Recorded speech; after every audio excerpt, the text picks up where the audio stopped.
안녕하세요. HLB 이뮤노믹 서울에 브레인센터 세운다라는 게 2시 36분에 나왔습니다. 그래서 주가를 보면은 2시 36분이면 여기거든요. 여기 잠깐 올라갔다가 다시 이렇게 내려가는 거를 이제 알 수가 있습니다. HLB 주가고요. 그래서 내용이 뭔가 보면은 일단은 예상해 볼 수 있는 거는 그렇게 큰 호재로 받아들여지지 않았다는 점이죠. 외신을 통해서 밝힌 건데 HLB가 이제는 컨소시엄이라고 묶어서 부릅니다. 그러니까 뭐 이뮤노미 그리고 뭐 다른 회사들 있잖아요. 다 해가지고 투자 유치를 한다라는 건데요. 얼마 전에 이제 이그젝스도 이거 사고 막 그랬잖아요. 그래서 합쳐서 지금 이그젝스도 들어와 있는지 모르겠지만은 47.6%를 취득해 단일 최대 주주가 됐다고 합니다. 그 다음에 이제 HLB 이뮤노믹이 서울에 브레인 센터를 설립을 한다라고 하는데요. 이거는 뭐 회사 공지사항에서 한번 봤던 내용이죠. 그리고 연내에 이걸 완료하고서 혁신 신약 지정 통해서 상업화 한다라고 되어 있고, 아무래도 이제 주가가 크게 반응이 없었던 이유는 브레인센터는 이미 우리가 알고 있는 내용이기 때문에 뭐 그다지 새로울 게 없어서 라고 생각을 합니다.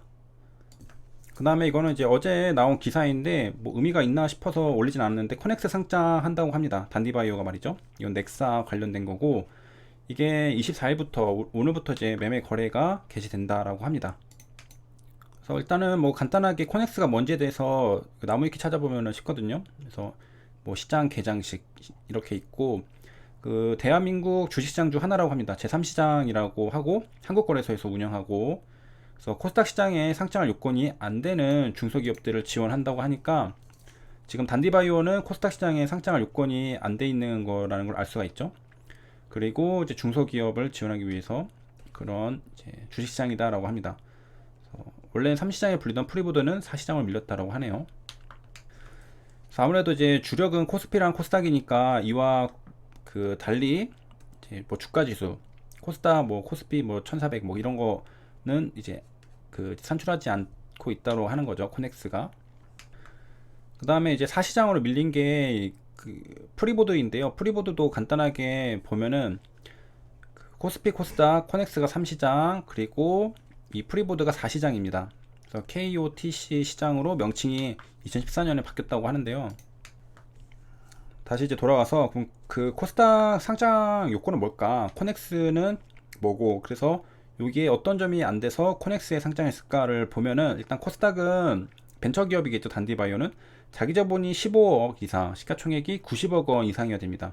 그러니까 이 둘 중에 하나가 돼야지, 또는 5월이니까 자기 자본 15억도 안 되고 시가총액 90억도 안 되면은 이제 코스닥 상장 못 하는 거죠. 벤처기업일 경우에.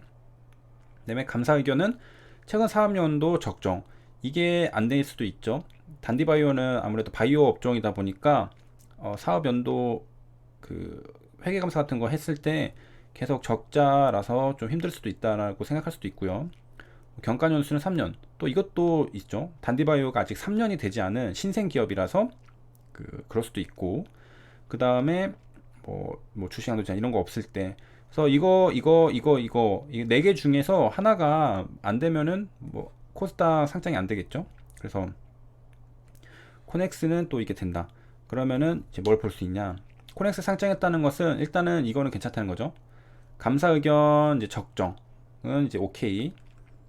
그리고 자기 자본 5억 원 되고 매출 10억 원 되고 순이익 3억 중 한 가지 충족. 그럼 이 중에서 단디바이오는 아마도 자기 자본 5억 원이 충족이 되겠죠. 아직은 이제 개발하고 있으니까 매출이 뭐 발생하진 않을 테고 순이익도 마찬가지고, 그럼 자기 자본은 일단 5억 원 이상이라는 것을 알 수가 있겠죠. 그럼 코넥스에 상장을 하면 우리 거래할 수 있는 거 아닌가 보니까 외국인 기관 투자자랑 3억 이상의 장기 개인 투자자만 투자를 할 수가 있다고 합니다. 그래서 이 조건이 안 되는 개인 투자자들은 단디바이오를 매수할 수 없고요. 요거 제한하는 이유를 보면은 코넥스 시장이 모두 언제 망할지 모르는 중소기업이라 위험도가 높기 때문이라고 합니다. 그러니까 상당히 잘 알고 있는 돈이 많은 이제 개인 투자자가 들어와라 라는 이야기겠죠. 그 다음에 이제 코넥스 홈페이지 들어오면 이렇게 있습니다. KRX 있는데 conex.krx.co.kr 치면은 이렇게 나옵니다. 단디바이오 사이언스 여기 있죠. 공지사항 및 보도자료에. 뭐 어디 볼 수 있는 게 있나? 여기 들어와서 이제 기업 개요를 검색을 해보면 사이언스, 예, 검색을 하면은 나와야 되겠죠. 네, 여기 이렇게 나와 있고요. 이거 클릭을 했습니다. 그 다음에 조회를 누르면 이렇게 나왔습니다. 그래서 표준 코드는 KR 어쩌고저쩌고 있고, 영문명 코넥스 시장, 상장일은 4월 24일. 그래서 이렇게 있고, 서울특별시 광진구 홈페이지도 있고, 지정 자문인은 대신증권, 이렇게 회사 개요도 볼 수 있고.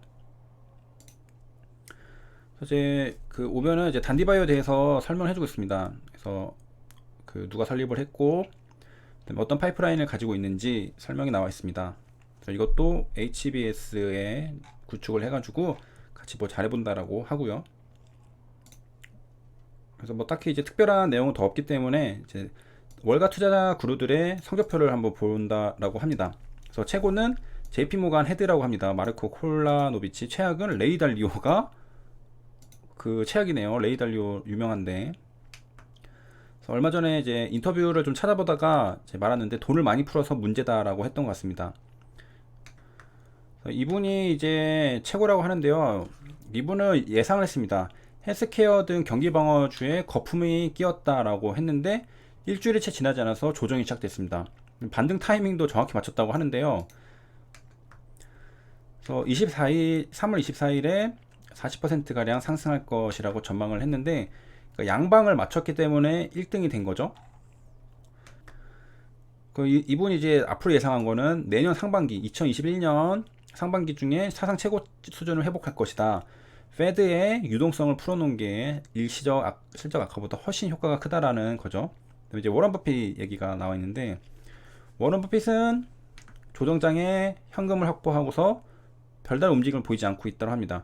그래서 도대체 어떤 종목을 매수하려는지 그게 상당히 이제 궁금할 텐데, 여기 보면 이제 델타항공을 이제 손절매했다라고 하는데요. 이제 전체 금액에 비하면은 그렇게 크진 않지만, 그래서 여기 보면은 항공주에서만은 약 6조 원의 손실을 본 것으로 추정이 된다고 합니다. 당분간 이제 팔 계획이 없다라고 했는데, 이 델타항공 주식을 3주 만인 지난달 초에 처분했다고 합니다. 3,800억 원치를 이제 팔았고요. 그래서 워런 버핏은 그 원샷 원킬이잖아요. 한번 장기로 투자하려고 들어가면은 팔질 않는데, 이번에 좀 예외적인 상황이 발생했습니다. 생각이 좀 바뀐 것 같은데, 뭔가 이제 가치 평가를 잘못한 거죠. 저평가 주식을 장기 보유에 제값에 판다. 그래서 10분도 보유하지 않을 거면 10년을 보유하지 않을 거면 10분도 보유하지 마라. 그래서 그런 워런 버핏이 3주 만에 팔았기 때문에 이제 사람들이 뭐가 있는 게 아닌가, 그런 또 우려감도 갑자기 생기고 막 그렇게 된 거죠. 그래서 아직은 이제 있고, 이제 최악 워스트가 레이 달리오라고 합니다. 레이 달리오가 최악이라는 건 되게 이제 흥미로운 건데, 2008년 리만 브라더스 사태 직전 글로벌 금융위기를 정확하게 예측해낸 게 바로 이제 레이 달리오였다는 거죠. 그런 레이 달리오가 이번에는 워스트라는 겁니다. 그래서 이제 20%가량 1분기 손실을 봐서 대규모 이제 자금 유출, 펀드런이죠, 펀드런. 그래서 방심했다. 우리는 모든 리스크를 줄여야 했다고 반성하기도 했습니다. 그 다음에 제가 이런 현금은 쓰레기다라는 평소치를 유지하고 있다. 그래서 인터뷰 그 기사를 보면은 계속 이런 얘기 합니다. 현금 안 좋다. 그 다음에 이제 뭐 하워드 이분은 그 메모를 잘 쓰시는 분이라고 하는데요. 여기 메모는 뭐냐면, 지나치게 방어적인 자세를 줄이고 공격적으로 나가야 할 때라고 하고, 바닥을 찍은 건 아니지만은 이제 매도세 확실히 끝나다가 기다린 거 역시 현명하지 못하다라고 좀 어중간하게 말을 했습니다. 그 다음에 이제 수출 수입 중소기업 40%가 3개월 뒤 심각한 자금난이라고 하는데, 섬유업체 63%는 3개월 이상 못 버틴다고 하네요. 지금 이제 거의 진정세에 들어가고 있으니까 이렇게만 된다면은 뭐 괜찮을 것 같은데, 지금 해외 수출이 지금 문제인 거죠. 우리나라는 거의 이제 마무리가 돼가고 있는데, 이제 해외에 공장이 있고 수요가 있는 곳에 문제가 생기면은 그 수출 기업들이 타격을 심하게 받게 되죠. 그 다음에 채권시장 강타 추경 리스크, 적자국채 실물경제 충격이 일어나나 라는 말이 있습니다. 그래서 이제 추경 발표를 하고서 장기금리가 이제 급등을 했죠. 그래서 이 10년물 이상 장기물 채권 금리가 오히려 기준금리 인하 이전에 비해 더 올랐다라고 합니다. 여기까지 시청해주셔서 감사합니다.